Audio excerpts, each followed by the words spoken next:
welcome. It has been a hot minute since I've done any videos or video tutorials. Sorry, I can't talk today. Hello, I'm Jen, Jen Plotnikoff. Welcome to my kitchen. And I wanted to do this little series. I don't know how long or extensive it is, but I do want to kind of keep it short and succinct. There is a shit ton of information out there on doing how to read tarot, how to read oracle cards, intuition stuff, intuitive development. But I kind of wanted to focus on a couple things that I don't see a lot. And I want to deep dive a little bit more on how we can use these tools like oracle cards, tarot cards, these different kinds of intuitive tools, let's call them, and how we can use them for ourselves. If you want, this is also really helpful. This is kind of like beginner friendly, but it's also more intermediate and advanced friendly as well, because I really wanted to talk about a couple of the key core concepts that are really important in doing intuitive readings and really working with our intuition and honing our intuition. The light might be doing things. I don't know. We'll see. It's a cloudy day, but this is not about the video quality. It is more about the content. And if you guys are really picky about having like a fancy production, this is not for you. So just to get that clear. What did I want to talk about today? I want to kind of do a little bit of an intro and talk about why I'm doing this. And really it's because I think that for me, one of the things that I think is so important is that we are really connected, have a strong relationship with our inner self, with our soul self. You can call it whatever you like, or your true self, but really having these kinds of intuitive tools can really be helpful in allowing us to kind of cut through some of our own BS and begin to see our life and our circumstances and situations in different layers. So they can be really, really helpful in helping us understand what's happening in our life at certain times. And it can also just be a really wonderful tool for like daily reflection or journaling. So if you're someone, for example, who likes to journal and self-reflect, it's a practice. This is something that's a really powerful tool that you can integrate into your journaling practice. And it's something that if you are actually wanting to deepen your skills with tarot or intuitive development, journaling is a great way in pairing with those tools. And I've been contemplating more and more and actually starting to do a live kind of community gathering physically on a regular basis. That will probably be happening sometime in the near future. But I thought, why not get a bit of a head start? And let's talk about some of the things that I don't hear talked about a lot. So let's kind of just clarify what I mean by all these things. If you are not new to this, it's not going to be, try to keep a beginner's mind. But I'm going to focus this series around tarot and oracle cards, but more leaning on the tarot end of things. And what I want to talk about is kind of some of the difference. I want to talk about oracle cards and just differentiating them from tarot. And the reason why I wanted to focus a little bit more on tarot cards is some of you might be already very intuitive and connected to your intuition. But one of the things that I find really accessible about the tarot is that they are very packed in symbolism and mythology, and there's a lot of layers. And while that can be overwhelming to someone who's just learning this stuff for the very first time, for those of you like me, maybe that have been studying the tarot for years, there's like always another layer, right? And they are imbued with not just mythology, but there's connections to numerology and astrology and a lot of cultural and historical mysteries. And so there's a lot of layers there. And the wonderful thing is whether or not you are connected to your intuitive capacities, you can still work with the tarot. So even if you're not like an intuitive person, you can still work with things like symbology, mythology, archetypes, Jungian psychology. So there's like quite a large and broad spectrum for what is available to us with tarot, which is why I want to focus on tarot. And a couple things. So if we aren't feeling rather intuitive and we want to further and develop more our intuitive capacities, having some of those more like logical places to channel our brain can be helpful, right? So we can start, for example, with doing pulling cards and doing writing prompts as an example exercise, right? And we can do that as a practice. And over time, we can start to see some of the patterns and we start to get familiar with some of the different symbols. And that can actually start to be an access point for developing our intuitive capacity. And I just wanted to take a pause and acknowledge that intuition is a little bit like running, okay? So if you're a human, you can run. All of us can run, right? Even if we have different mobility challenges and all that kind of stuff, at some point in our lives, we probably moved or ran, right? So even though we can all walk or run or move around, maybe, we might not all become runners in the Olympics, right? And so this is what I like to differentiate is just because you're not going to the Olympics doesn't mean you can't enjoy an activity that brings you fulfillment, right? So intuition is like that. Intuition is a tool. It's like going for a run. You might not be training for the Olympics, right? Whereas someone who maybe does intuitive work professionally, that might be their thing that they hone. That might be their thing that they do in life, their jam. And so they maybe have different skills, capacities, DNA or whatever that allows them to kind of take things to the next level. It doesn't mean it's not accessible to you, right?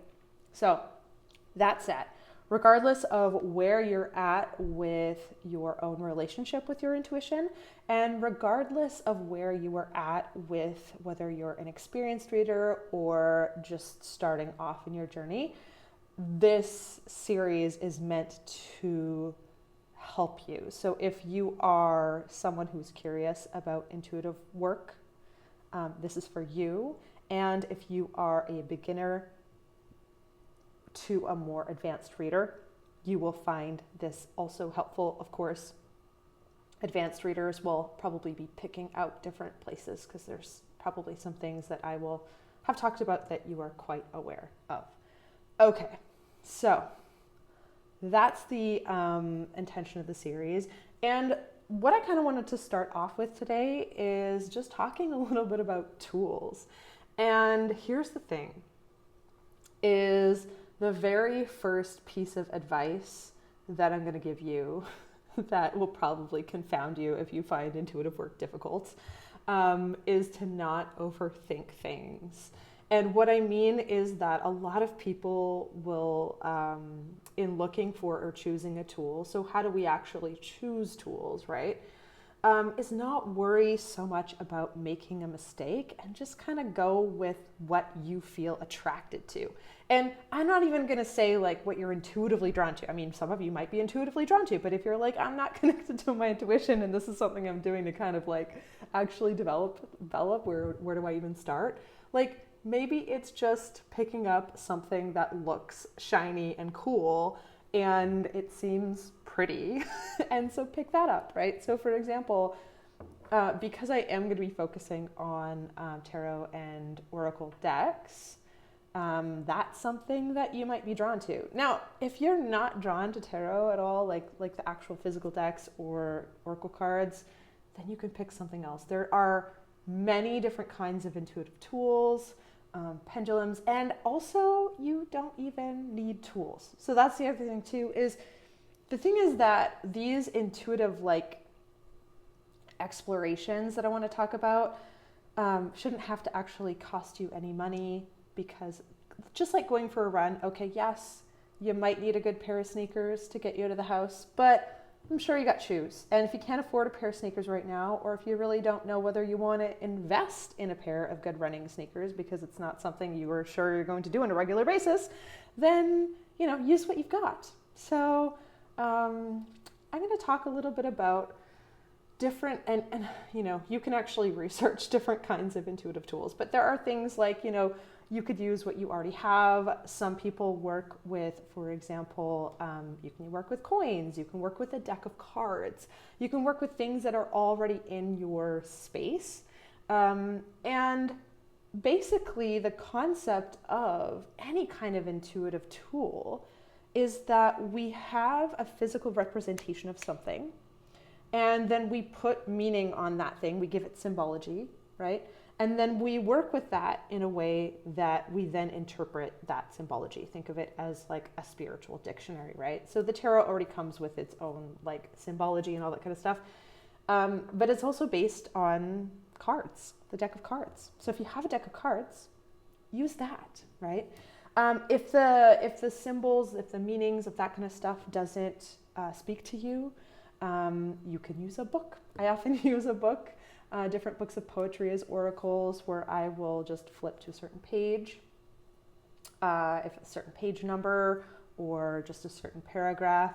And so there might be a couple books in your collection, maybe books of poetry or books that you find particularly inspiring, and you can use those much like an oracle, right? So you probably have a book, right? You could even freaking use the dictionary, for goodness sake. Like, you could actually open up to, a random page and pick a word and then kind of deep dive into what that word might mean for you, or how that actually can, So anyway, all that to say, there are many kinds of tools out there when we start being creative and we open up to the fact that intuitive tools are not just stuff that you buy in a metaphysical store. They are things that are available to any of us. And, for those of you who may be already super connected, like, there's a couple different places, right? Like, there's the folks who are super, super, super intuitive, and maybe you're not even using tools yet, and you can learn how to actually use tools to kind of anchor in your practice into the physical form. And that can add layers to your interpretations, right? Or there are folks who maybe are not feeling very connected. Maybe you feel really disconnected from your intuition. And these are different ways you can start to connect to the things that you already need to know. And I just wanted to add too, if you are someone who feels like you are not intuitive at all, but this is something that's interesting to you, I think that tarot can be a really wonderful place to start, or a deck of cards, like I said, because there is an accessibility there in terms of the symbology. And for those of you who are curious, I'm going to refer to a scholar, a tarot scholar, Mary K. Greer, who is very well known, and she actually teaches the tarot and the mythology and symbology of tarot in college. So it's a college course you can take with her. I don't know if she's currently still teaching, but she's written many books on the tarot. And the thing that I always found really interesting is, as a scholar and an expert on tarot, Mary K. Greer self-proclaims that she herself is not an intuitive tarot reader. So she does not rely on her own intuitive interpretations of the cards.